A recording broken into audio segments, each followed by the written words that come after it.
Bonsoir et merci d'être avec nous dans ce nouveau face-à-face politique de la rédaction. Deux personnalités qui livrent ce soir leur vision pour notre territoire. D'abord, Jean-Claude Malo, bonsoir. Bonsoir à toute la Guadeloupe.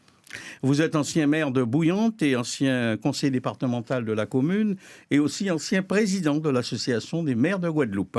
Face à vous ce soir, Éric Coriolan. Bonsoir, monsieur Coriolan. Bonsoir, monsieur Rayapin. Bonsoir à toute la Guadeloupe et belle année 2026. Alors, vous êtes porte-parole du mouvement Sentinelle Guadeloupe et candidat aux dernières régionales, vous avez obtenu 1,88%, si je ne m'abuse, des suffrages. 2,88. À 2,88%. Chaque pourcentage compte.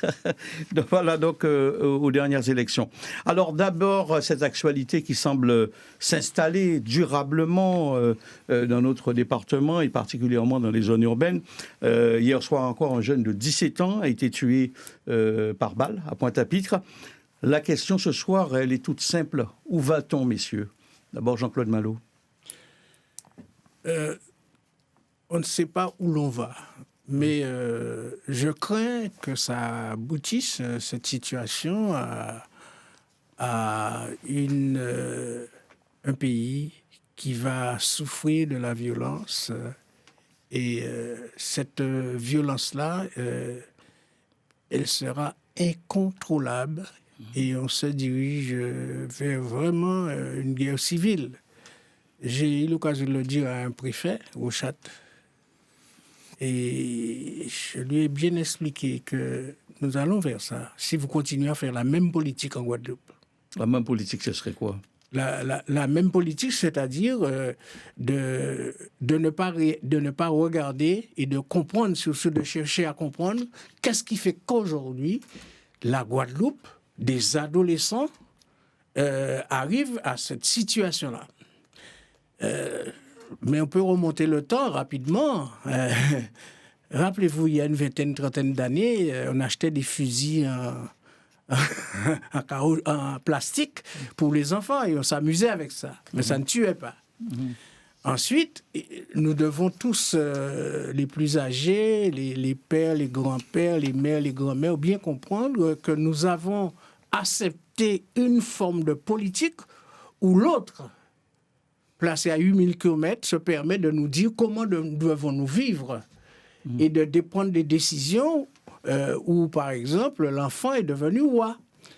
Et quand l'enfant devient roi et que les textes, les votes qui ont eu lieu au Parlement donnent quelque part aux enfants que des droits et pas des devoirs.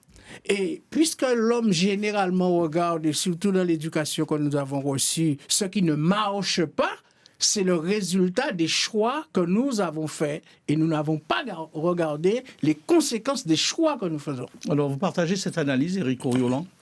En partie, mais je pense que cette violence est systémique.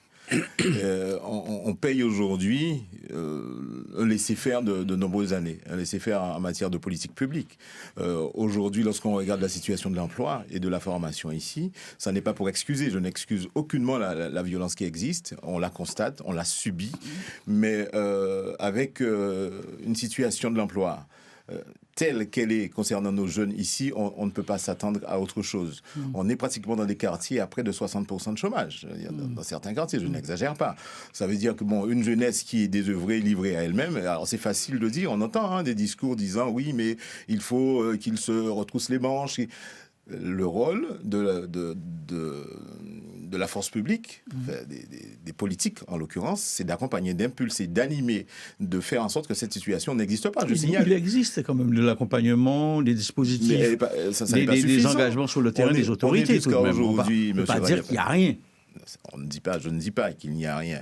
On est quand même un département français. Lorsqu'on compare avec la France dite hexagonale, c'est unique ici ce qui se passe. La Guadeloupe est gérée pratiquement comme une banlieue. J'ai eu l'occasion de dire ça à plusieurs reprises. La Guadeloupe n'est pas gérée comme un pays. La Guadeloupe doit être gérée comme un pays, compte tenu de notre situation géopolitique, notre situation géographique. On va peut-être venir là-dessus, ce qui se passe. On se rend bien compte qu'on n'est pas tout à fait sur les côtes européennes. On n'est pas en France, on n'est pas sur le continent européen.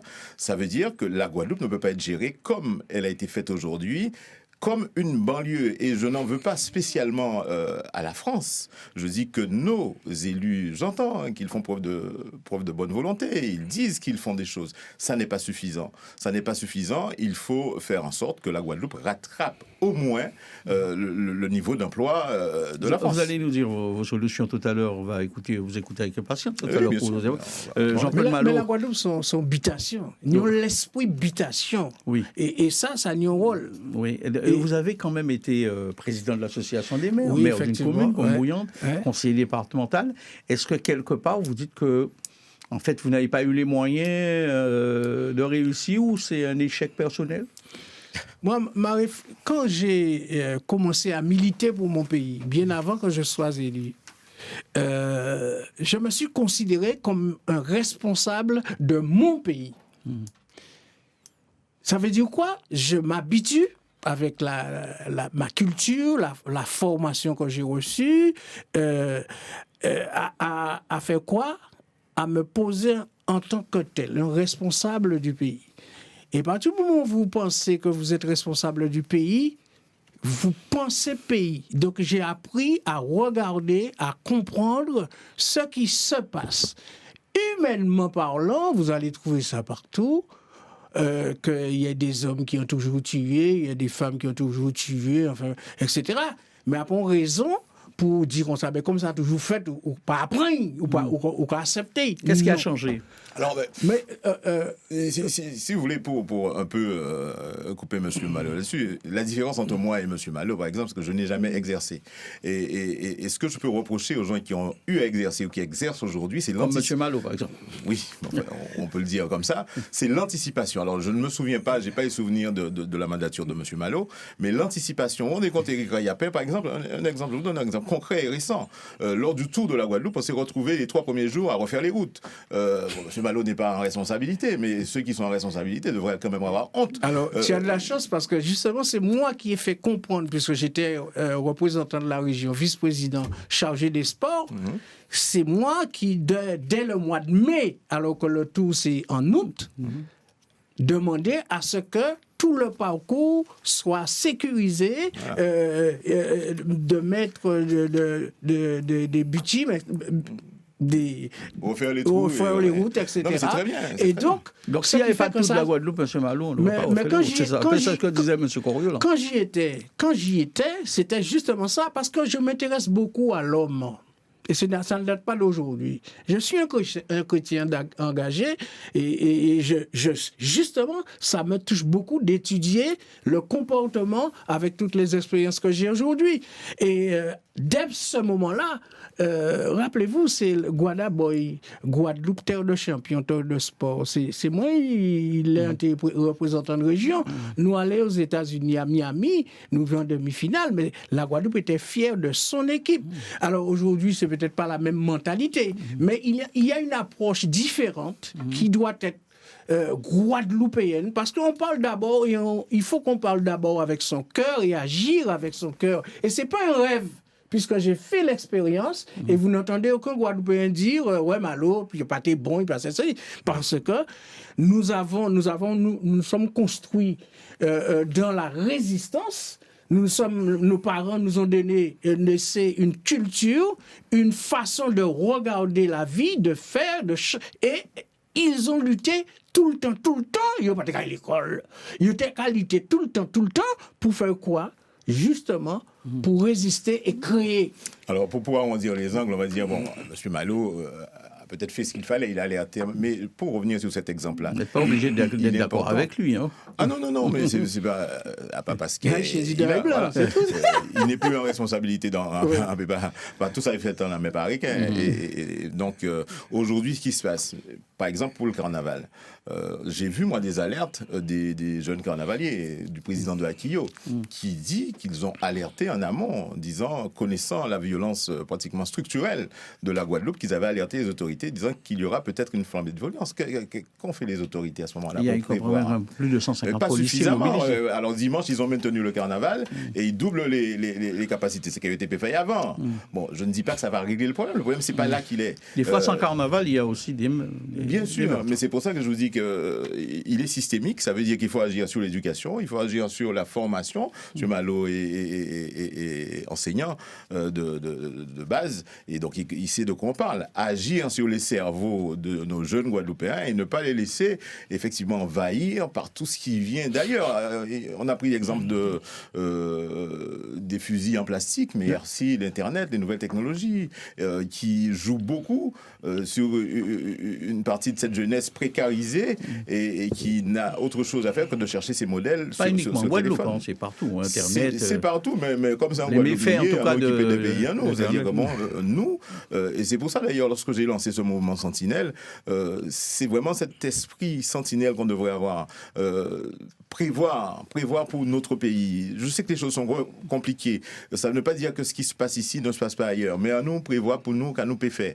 Et on manque d'anticipation. J'ai parlé de ça pour les routes qui se faisaient pendant le tour. Ça a été le cas pour le carnaval sans anticipation. Et systématiquement, lorsque le problème arrive, eh bien, la solution, c'est de punir les citoyens. Ils disent, bon, ben, comme nous avons goumé, nous arrêter le carnaval là. Alors justement, j'allais y venir.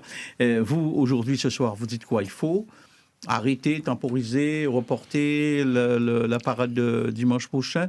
Quelles sont vos propositions concrètement? Honnêtement, moi, je vais vous dire très, très sincèrement, je n'ai jamais fait le carnaval de ma vie. Je ne suis pas un carnavalier, mais je respecte les gens qui le font. Et je pense que c'est une période où les gens, c'est un exutoire quelque part pour la Guadeloupe. Et je pense que on ne peut pas. Alors, c'est devenu culturel. C'est un débat qu'on peut avoir et qui peut durer longtemps sur l'aspect culturel du carnaval. Mais ça a quand même un aspect, un côté exutoire. Les gens, quand on le regarde socialement, préparent pendant une année pratiquement le carnaval. On ne peut pas punir systématiquement le citoyen parce que l'autorité publique ou les responsables n'ont pas fait en amont ce qu'il fallait faire pour permettre aux gens d'exercer ce loisir. Suspendre par exemple pour dimanche prochain le carnaval, le défilé pour réfléchir un petit peu, peut-être en hommage à ceux qui ont été tués. Je suis contre. Moi, je dis qu'il faut, puisque alors, j'ai vu, je sais pas, vous allez me confirmer, mais il me semble que ça a été maintenu avec des services de sécurité supplémentaires. Il faut effectivement que les groupes de carnaval peut-être portent ce message, parce qu'il faut aussi porter le message auprès des jeunes. Ce sont des groupes qui sont très écoutés, très suivis par les jeunes, délinquants ou pas. C'est les jeunes Guadeloupe qui là. Et on appelle trop facilement nos jeunes systématiquement délinquants. Donc, il faut maintenir le carnaval, l'encadrer convenablement, mais c'est pas ça qui va... Regardez, hier soir, il n'y avait pas de carnaval, il y avait encore des meurtres ou un meurtre. Ça veut dire qu'il faut agir en amont et de manière plus profonde sur la société, sur la formation, sur la société guadeloupéenne. Et ça, c'est politique. Jean-Claude Malo, il faut arrêter, suspendre? Surtout pas. C'est une partie de notre culture. C'est comme si vous demandez à quelqu'un qui est né, qui a grandi en Guadeloupe, l'ombre qui a été en Guadeloupe, il est levé qu'à fait carnaval, et pour aujourd'hui, on va dire, ouais, parce qu'il y a un monde mort, on va arrêter. Alors, moi, il y aura toujours le carnaval. Et si on veut que le peuple s'unisse, c'est justement l'interdire. Je me souviens de M. Hugodé, le sous-préfet de Pointe-à-Pitre, qui avait demandé à supprimer. Il n'y avait pas encore autant de violence, mais parce que ça ne relevait pas de sa culture. Et à ce moment-là, il y avait des groupes à peau qui commençaient à exister. Donc on ne peut pas nous l'enlever. Et je crois que j'ai entendu le préfet dire qu'il n'a jamais demandé de ne pas faire. Mais c'était pour lui une occasion de pousser à la réflexion. Tant mieux. Parce que de toute façon, il n'aurait pas pu payer les conséquences de la suppression du carnaval. Que ça soit une journée, ou etc. Bien, alors, maintenant... Mais c'est quel dispositif? Parce qu'il faut quand même un peu plus de sécurité. Question... Il a annoncé, on le préfet. Oui, j'ai entendu qu'il a dû revenir. Il y a une chose, il y a une chose qui se passe, et certains l'ont fait remarquer, les incidents, même accidents, parce que c'est relativement grave, qui se produisent, sont toujours en marge du carnaval. On ne peut pas dire que le carnaval en lui-même soit violent pendant les défilés. Les gens s'amusent et vaquent à leur loisir. Ce sont des groupes structurés. Voilà, et ils ont, pour certains d'entre eux, leur sécurité interne.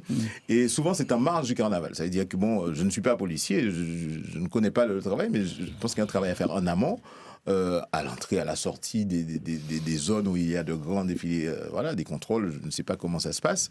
C'est toujours en marge du carnaval. C'est pas comme si les gens venaient au carnaval, il y a un piquer l'autre pendant le défilé là. Le défilé se passe et il y a des incidents, des problèmes qui se posent en marge du carnaval. Alors peut-être que certains attendent pour régler des comptes à ce moment-là, mais ça c'est le travail de prévention de la police, de prévoir. Ils ont les moyens d'écouter les politiques qui les dérangent, donc ils peuvent écouter aussi ce qui ne va pas. C'est la circulation des armes aussi, parce que là, aujourd'hui ça se réglait un coup de poing, peut-être un coup de couteau de temps en temps, mais aujourd'hui, les jeunes sont armés. Alors j'ai justement une remarque à faire là-dessus.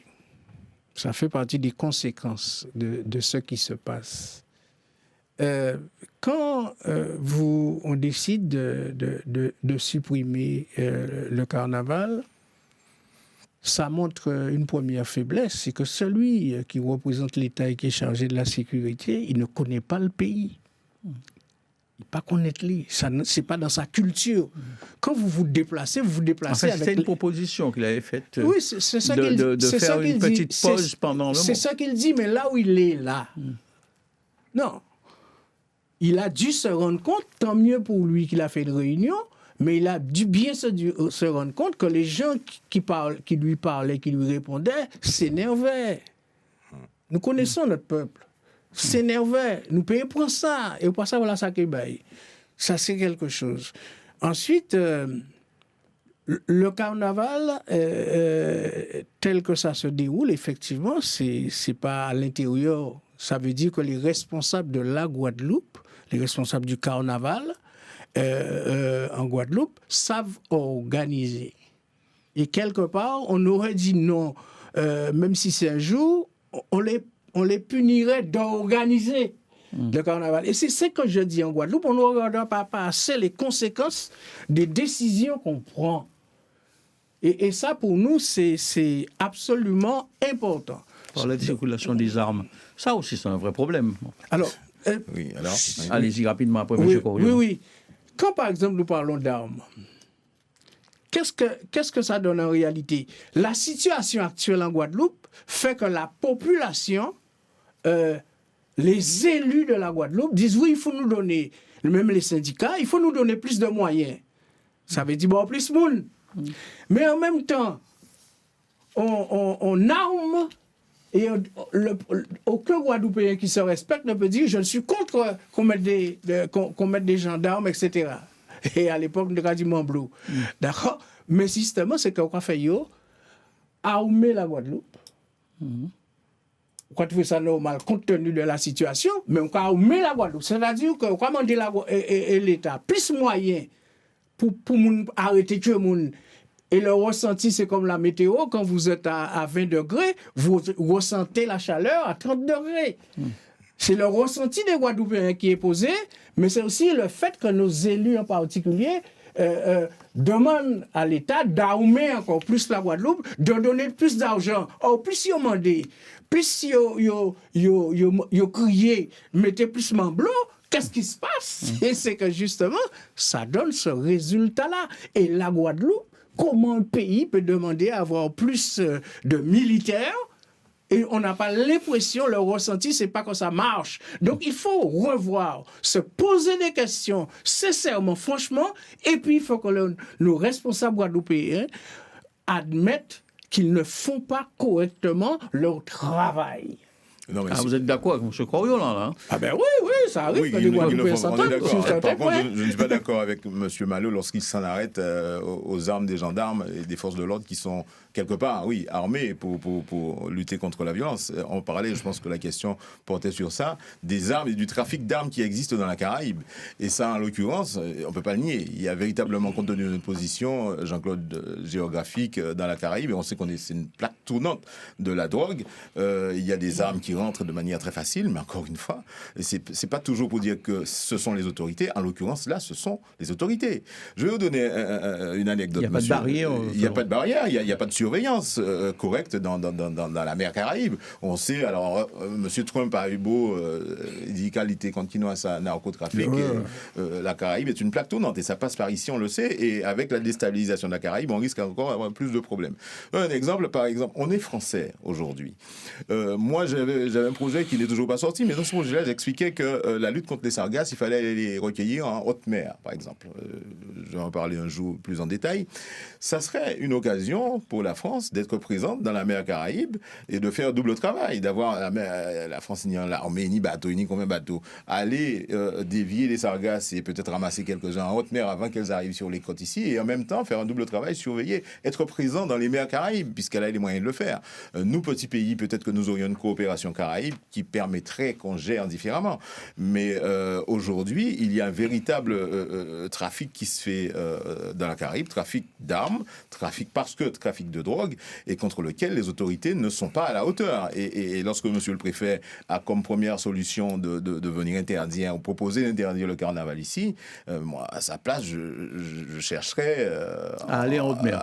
Non, oui, à aller en haute mer, mais lutter contre le trafic qui se fait et qui provoque l'armement des jeunes ici. C'est-à-dire, pour pratiquement 20 ou 30 ou 50 euros, on passe ça, on va essayer d'acheter, mais on a une arme ici. Donc, c'est un véritable fléau contre lequel il faut lutter. Attaquer l'ennemi, c'est ce que fait, je suis un peu provocateur, Donald Trump. Oui, c'est pas tout à fait la même chose. Il dit qu'il y a des narcotrafiquants, ils vont en mer pour les. Non, mais je dis pour les arraisonner. Donc, est-ce qu'il faut imiter, je suis provocateur, je dis, est-ce qu'il faut imiter cette. Je ne dis pas d'aller envahir la Dominique. Non, j'ai pas dit ça. Alors, j'ai dit, est-ce qu'il faudrait aller en haute mer, les autorités françaises? Non, il faut faire de la surveillance, qui se fait dans tout pays qui se respecte, et surtout dans un territoire comme le nôtre, il faut de la surveillance en mer. Nous n'avons pas, nous, la Guadeloupe, département français, les moyens de surveiller ces mers-là, et bien que la France le fasse. Olivier dit nous que nos criminels, tout le monde nous c'est bandits, qu'elle fasse ce travail-là, et on pourrait, faire d'une pierre deux coups. Vous serez prêt à ne pas les critiquer si. Mais je ne ils vont en haute mer arraisonner, ce qui est fait. Avec des bateaux, des narcotrafics. C'est une idée arrêtée que certains ont sur moi. Je ne critique pas toujours ce qui est fait. D'accord. Jean-Claude Malo. Faut-il imiter Trump? Non, imiter Kadeten. Et puis, moi, ces interventions-là, j'écoute beaucoup, mais ça m'a rappelé M. Mathurin, paix à son âme, maire de Désirade. Quand il était président de Guadeloupe, on voulait lui imposer le trafic dans notre région, à partir de Saint-Martin et d'ici. Comment faire autant de capacité de trouver certaines personnes, et on n'a jamais dit à ma connaissance qui a tué Mathurin. On n'a pas trouvé qui moun, yo pour gentil. Et quand on fait, à France Antilles à l'époque, tu as montré, tu as dit, ouais, monsieur, nous pour ma femme, etc. Et on a trouvé plein de photos à femme à Kazaï. Parce qu'il y a cherché une cause que moun qui a accepté. Mais ni Trump, tel qu'un qui comprend ça et qui a fait là, c'est un homme d'affaires. Et là qu'on est la force de l'ego, justement, tu dois t'interroger. Il a trouvé un prétexte. Tout le monde qui à la limite dit ouais, d'accord, trafic, mais tant si nous n'avons pas pris, etc. Mais et là, il nous fait faire très attention. Humainement parlant, on peut comprendre ça parce que comme disait Eric, trafic qu'a fait, etc. Bon, mais ni d'autre côté, il faut y aller aussi. Il faut y aller aussi chercher, puisque c'est... Mais il a dit qu'il ira en Colombie. Non, mais il ira en Colombie, mais c'est chaque fois son problème, c'est qu'il veut que l'Amérique redevienne le gendarme du monde. Mais il n'y a pas de problème. Et je suis en train de me dire si il n'est pas avec Poutine, s'il n'est pas en train de se partager le monde. Un nouveau Yalta? Et ce qu'il y a pour nous en Guadeloupe, c'est de regarder ce qui se passe. Et pas jamais dire ça peut arriver, nous. Parce que ça m'a fait aussi penser... Vous pensez vraiment qu'il y a un risque pour la Guadeloupe dans ce... Mais si il voulait qu'après... La Chine, la Grèce tenait un problème financier. Et il tenait un pays on dit là, 352 km carrés. La Chine dit la Grèce, en cas payer tout d'État, au moment où il dit là ça. Mais c'est ça qui s'est passé dans l'histoire de notre pays. Ils se sont entendus pour se séparer. Voilà. En qui est plus loin qui ça? On dit Ike point. D'où l'intérêt que nous vraiment nous en Guadeloupe pour nous savent qu'à nous voulons, ce qu'on veut vraiment pour notre pays. Et je parle de tout courant politique, toute origine ethnique confondue. C'est-à-dire que nous vivons dans les pays là, c'est à 7000 km de la France. Il faut nous savent qu'à nous laisser pour tout le monde nous et qu'à nous voulons ici. Parce que nous voyons bien dans le passé, ça fait. Il peut très bien aussi négocier Macron la Guadeloupe. Macron va arriver à protéger nous des lits, même la France. On comprend qu'il a pas de temps à gommer et Trump, c'est Trump dit bon, regardez, parce que je vois. C'est ça, c'est un procès d'intention, M. Coriolan. Oui, mais je fais souvent. Non, c'est la prospective. Peut-être un peu fictive. Qui s'appelle Avez. Alors, Avez, vous savez, l'histoire d'Avez, si c'était pas ça en 1970, c'est-à-dire que Carter vient, il mettait Chirac Cisé à Saint-François, il dit bon, Jean Mitin, on fait Avez. Parce que Avez appartenait à l'implaisir, on parle souvent, parce qu'il a pris le dossier, il a d'ailleurs alerté le gouvernement là-dessus. Eh bien, ce qui s'était fait à Saint-François, le sommet où il y avait M. Carter, M. Giscard d'Estaing. Ce n'est pas une terre française. D'accord. Oui, mais c'était la France était ni autorité parce que les 200 000 arrivent jusqu'à Aves. D'accord. Et Carter dit Giscard, bon, on va faire Aves. Et il a négocié l'Iran et Aves en un paquet de pétrole. Donc, quand la France a ses intérêts à défendre, elle n'a pas affaire à nous qu'à garder. Parce que c'était quand même une zone qui permettait à nos pêcheurs d'aller. Alors, que faire pour éviter cela, selon vous, Éric Coriolan? Moi, ce qu'il faut faire, et je le répète, et ce que je dis depuis le début, alors, certains me trouvent clivant, il faut que les Guadeloupéens aient un point de vue réel et pas à la remorque de la France en permanence. On va certainement parler du projet de débat de statut qui est en cours. C'est du pipi de chat. C'est-à-dire aujourd'hui, on est en train de s'accrocher à ce que propose la France comme statut qui est inscrit dans la Constitution française. Or, nous pas gens cisés entre Guadeloupéens. Moi, je pas gens invités moins bon côté pour parler de ça, par exemple. Ma base, c'est moins forcément pour venir parler d'elle. Mais je n'ai jamais entendu de débat où on se dit, on va écrire un projet. Il y en a eu un moment, mais un projet le prochain Guadeloupe Société, au niveau rouge. Mais qui tient compte vraiment de nos intérêts, y compris géopolitiques, même modestement, parce que bon, nous pas ni l'armée pour y faire valoir géopolitique à nous, mais savoir géopolitiquement dans ce monde bousculé comme il est, comment quelle relation future qu'il faut que nous déterminions avec la France pour protéger notre territoire, notre culture. On n'a pas les moyens. Oui, on a les moyens politiques. On n'a pas l'armée qu'il faut. On n'a pas l'armée, on a l'intelligence. Si ça doit se faire, ça se fera. Je ne suis pas fataliste. On n'a pas de pétrole, on a des hommes. Et moi, je ne crache pas, même si je critique beaucoup les hommes politiques, je pense qu'il y a des valeureux hommes politiques ici qui simplement sont dans la résilience. Il y a quoi que tout est impossible. Or, non, il faut du courage, il faut des coronesses. Et la Guadeloupe, quand même, pour moi, la Guadeloupe représente quelque chose. Et je pense que chacun d'entre eux, et je vais surprendre beaucoup de gens, je parle beaucoup en privé avec certains politiques. Et je sais qu'ils ont vraiment des intentions sincères pour la Guadeloupe. Sauf que dans l'exercice de la fonction, ils ne le font pas.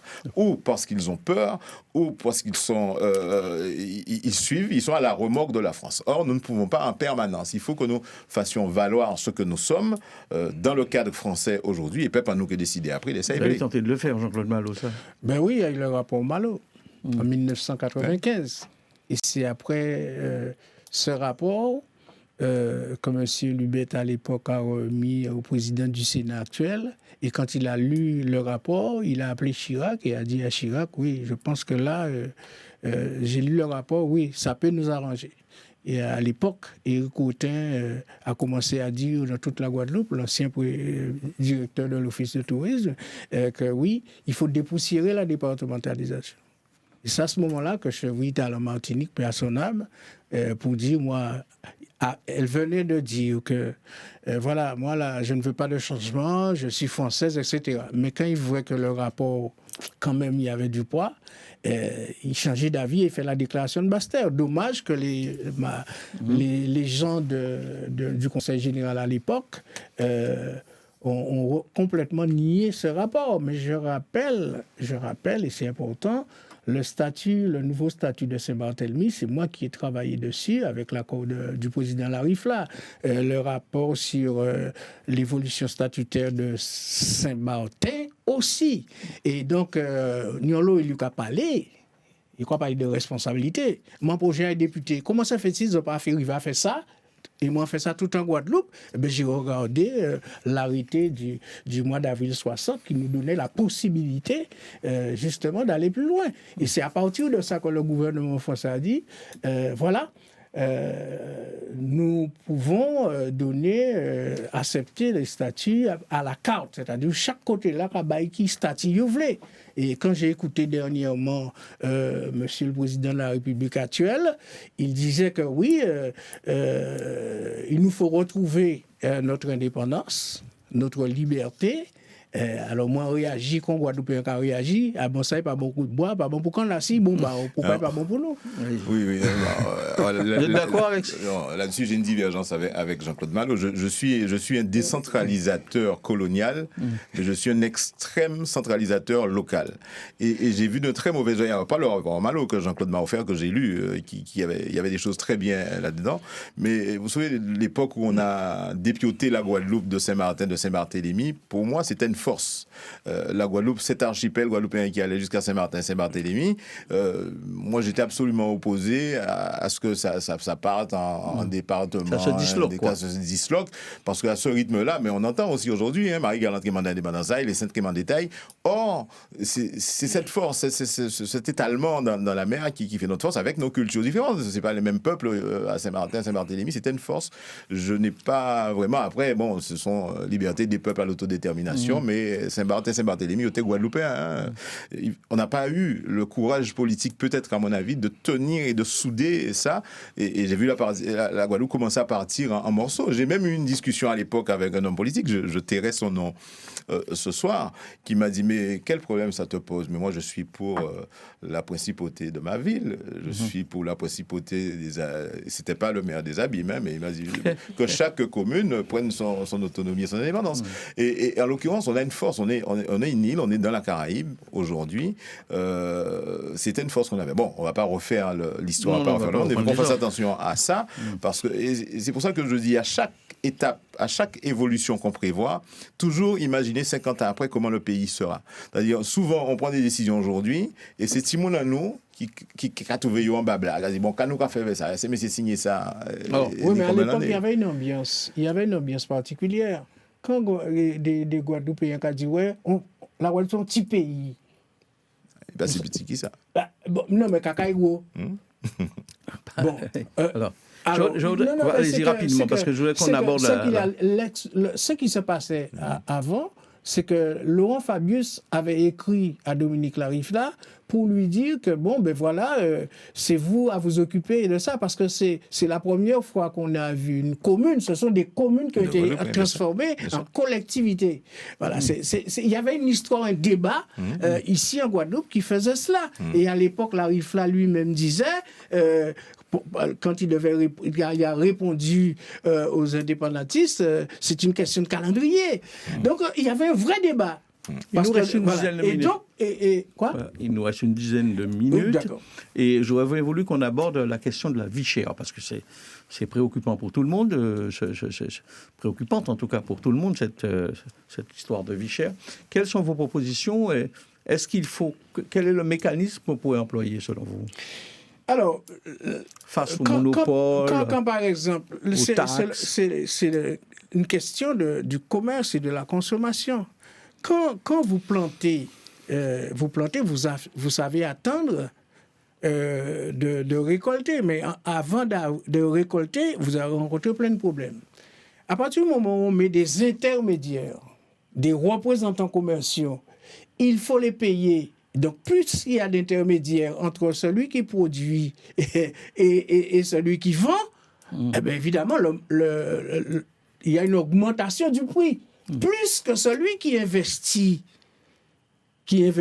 ben, il a dépensé, il faut qu'il puisse vivre avec ce qu'il a produit. Vous vous rendez compte, quand moi j'ai suivi l'affaire de Grosse Montagne, et qu'il y avait des familles qui étaient divisées, il y a dit au travail et il y a doué. Donc c'est injuste. Et quand on va chercher pourquoi, on se rend bien compte, puisqu'on a reconnu que ça fait des dizaines d'années que la Guadeloupe, les Guadeloupéens fonctionnaires ont 40% de plus, d'accord, mais 40% de plus. Quand tu as beaucoup à acheter et consommer, nécessairement, tu vas demander l'augmentation des prix pour que toi qui travailles, tu puisses t'en sortir. Or, qu'est-ce qui se passe? À partir du moment où il y a plusieurs intermédiaires, nécessairement, ça fait une différence. Mais attention, ce qu'il y a, je profite pour lancer un appel à ces gens qui sont béqués en Guadeloupe. L'ombricazot terrain en pays là. Il faut bien comprendre aussi que à partir du moment où vous faites en Guadeloupe, on a bien dit l'ombricazot terrain en Guadeloupe. Faisons comprendre aussi que un système qui a bout.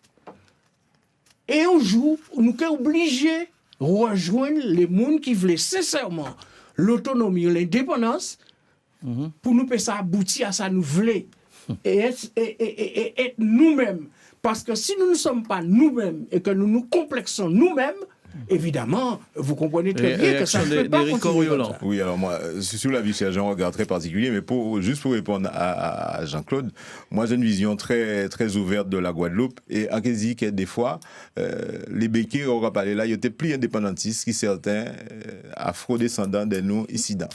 Et les nous commencent à marquer blanc dehors, ils auraient dit qu'on a taillé à terre, ils ont dit, bon, ben, si nous premiers hommes, ils mettre dehors, bon, mais c'est, bon, il y a toute l'histoire derrière. Ouais, c'est ça, ouais. Donc c'est très, extrêmement compliqué. Moi, la vie est chère pour qui?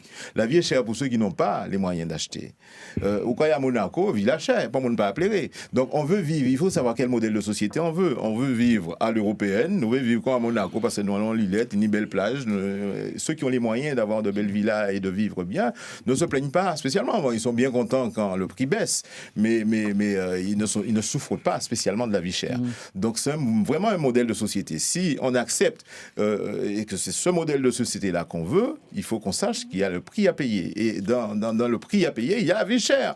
Et donc, il faut nous savoir qu'à nous voulons. C'est-à-dire, par exemple, si on veut un développement à la Singapour ici, ou tout jeune à nous qui dans l'informatique, les nouvelles technologies, pénit l'argent, nous avons choisi ça. Et on sanctuarise toute la basse terre pour l'agriculture, parce qu'il faut nous une agriculture. Et nous avons décidé, nous avons développé la grande terre. On n'a pas dit c'est semblé. Mais par exemple, c'est un choix de société. On n'a pas de choix de société défini, en tout cas, de choix de société, y compris avec ceux qui ont les capitaux aujourd'hui. Nous avons la guerre permanente entre béquets blancs, pas seulement béquets là qui cher, ni là où les bénéfices à vie chère la rentrée. Il va rentrer rien qui pour béquer, quand il prend le monde. En par cas, défendre, on m'avait dit que nous avons une société ici dedans. Il y avait tout le monde. OK? Donc, au moment, il faut nous ciser. Il y avait tous ces mondes-là, pas d'embraquage racial, interracial, et machin, mais il dit, bon, voilà, mais c'est qu'à nous qu'on fait, parce que les autres, quand Jean-Claude dit, l'embraquage autres terre ici, Timoun est petit à Timoun à autres, parce qu'en cas signaler les béquiers, je n'aime pas trop ce terme dont tu parles, il n'y a pas, mais il y a en France, hein, ce qu'on appelle les blancs métropolitains, n'aiment pas. Il y a un choc. Ouais. Donc ce sont de vrais Guadeloupéens. Mais il faut qu'à un moment, qu'on rencontre toutes ces personnes-là, qu'on s'assoie ensemble et qu'on décide de quelle Guadeloupe on veut. Alors, quand nous que boire et manger, il y a une initiative pour faire Guadeloupe prendre conscience que nous avons l'eau produit ici, nous avons que nous pouvons utiliser et nous ne pas obligés qu'à dépendre comme ça de l'extérieur. Et ça, c'est très important. Alors on parle beaucoup de souveraineté alimentaire, pas d'autosuffisance, mais de souveraineté alimentaire. Vous y croyez, vous, par rapport au contexte? La souveraineté alimentaire pour manger quoi? Ce qu'on produit. Ça revient à ce que je disais tout à l'heure. Quelle société on veut? Si nous voulons continuer à manger pommes de terre et pâtes alimentaires, souveraineté alimentaire, il faut pouvoir acheter les pâtes alimentaires. Il faut que M. Trump décide de laisser passer les bateaux dans l'Atlantique, parce qu'on ne peut pas produire pommes de terre ici. Il y a eu des initiatives, il y a des gens, je parle d'Henri Joseph ou d'autres, qui ont lancé des idées, des initiatives pour faire évoluer un peu. Il y a eu des expériences très, très avancées où on a commencé à initier les enfants au manger local, des choses comme ça. Donc ça commence au berceau. C'est-à-dire créer une société, ça commence au berceau. C'est pas aujourd'hui... Et on ne peut pas transformer la société brutalement, on ne peut pas choquer les Guadeloupéens. Je suis désolé, mais on ne peut qu'empêcher pas un Guadeloupéen d'acheter SUVI. Ce n'est que gourmet vert. Donc il faut qu'on sache quelle société on veut. Ça demande des sacrifices, vous voulez dire. Ça demande des sacrifices en fonction de la société qu'on veut. Si on décide que finalement, bien monter une société SUV, bien climatisée et machin, ben, mettons les moyens, c'est-à-dire il y aura des sacrifices. Donc on va dire, bon, pour avoir une telle société, donc une société libérale capitaliste, les Guadeloupéens qui vont choisir, eh bien, il y a des sacrifices à faire. Il y a des sacrifices au niveau politique, au niveau sociétaux. Voilà. Et donc, alors, ce sont des choix qu'il faut faire. Tout est lié. Quand on parle de souveraineté, nécessairement, le mot souveraineté, c'est qu'on met à casar. Donc, faut y manger pour manger. C'est pas offenser les autres, quoi.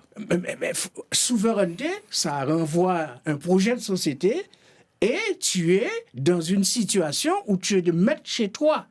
Souveraineté en politique, c'est souveraineté alimentaire, ça lié. Puisque nous parlons l'eau de bien-être, etc. Mais tout est lié. Et donc, c'est comme ça qu'il faut regarder. Maintenant, on ne peut parler maintenant que d'autonomie alimentaire. Ben, je vais vous prendre un exemple. Et ça ne nous rabaisse pas pour autant. On parle beaucoup. Mais nous pouvons travailler, justement, nous mettre en disposition pour que nous arrivions, mettons en place un plan qui nous permet d'arriver. Il faut retrouver ce que j'appelle la pédagogie, le comment faire, le comment vivre pour une transformation. Est-ce qu'il n'y a pas un manque de courage politique pour ce que vous proposez est noble, Jean-Claude Malo, on comprend que tous les pays sont d'accord pour le faire. Maintenant, est-ce qu'il n'y a pas quelque part, quand on regarde ceux qui dirigent, ce n'est pas une critique que je fais, c'est un constat. Est-ce qu'il n'y a pas un courage politique qui manque? Alors, Lucien Michel-Chevry avait dit le courage politique au service du développement à l'époque. Aujourd'hui, est-ce qu'il n'y a pas une forme de résiliation acquise quelque part? Clairement, il manque ce courage politique et ça revient à tout ce qu'on a dit depuis le début de l'émission. C'est-à-dire que ce sont les politiques aujourd'hui qui doivent impulser parce qu'ils ont pas tout le pouvoir qu'ils voudraient ou qu'on souhaiterait qu'ils aient, mais ils ont un minimum de choses sur lesquelles ils peuvent montrer l'exemple. Et montrer l'exemple, c'est montrer aux Guadeloupéens une voie, un chemin, avec ce qu'ils ont comme outil. Aujourd'hui, c'est le chrysanthème qui a inauguré. À part fait fête, moi, habité Goyave, Goyave va vivre un kilo de carnaval. Autrement, c'est mort. Je ne dis pas ça pour toutes les communes. Il y a d'autres communes qui sont...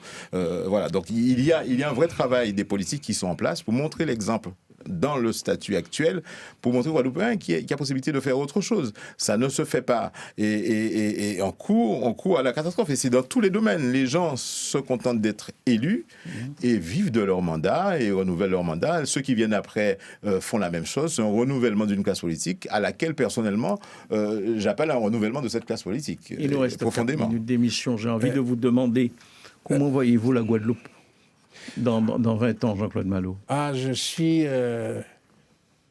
quelqu'un qui pense que la Guadeloupe, c'est le seul pays qui ressemble à un papillon et que des gens de l'extérieur nous disaient que la Caraïbe est un chapelet d'îles. Moi, je suis un spirituel et je n'ai pas fini d'apprendre. Mais je découvre toutes les valeurs de mon pays à travers justement cette démarche spirituelle. Nous, pour réussir, puisque nous n'avons pas les moyens déjà de nous battre avec des fusils, etc., mais nous avons un esprit. Et je pense à ce moment-là à l'ancien maire de Saint-Claude qui nous a dit la richesse de la Guadeloupe, ce sont les Guadeloupéens.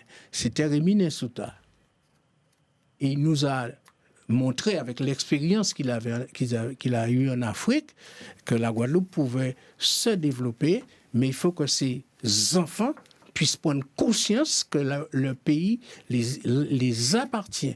Et donc, si nous voulons avancer, je crois profondément que la spiritualité, si nous nous y engageons sincèrement, nous pouvons gagner cette bataille pour que nous soyons nous-mêmes dans notre pays et capables d'apporter au monde. Pas nous affaires tout pays. La Guadeloupe, c'est un bel pays, il est fragile. Et quand moi je dirigeais la commune de Bouillante, j'ai travaillé en me disant si Koui vini. Et rappelez-vous, en 1997, j'avais dit à la Guadeloupe, et si nous pouvions nous couper du monde pendant 5 ans, qu'est-ce qu'on va faire? Alors, c'était ça la question. Éric Coriolan, avec les codes qui ont changé, on disait souvent que les jeunes n'ont pas les mêmes codes que nous. Est-ce possible de faire évoluer le pays? Est-ce que vous restez optimiste? Je suis un éternel optimiste.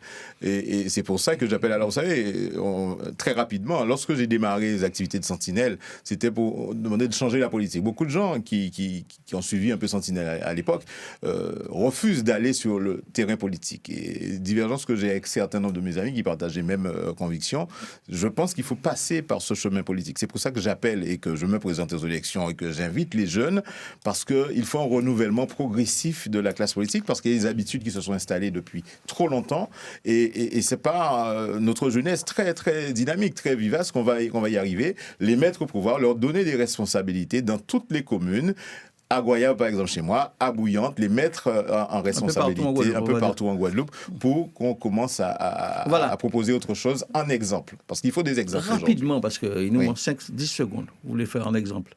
Non, c'est bon. Oui, non, mais par exemple, je dis sur l'eau.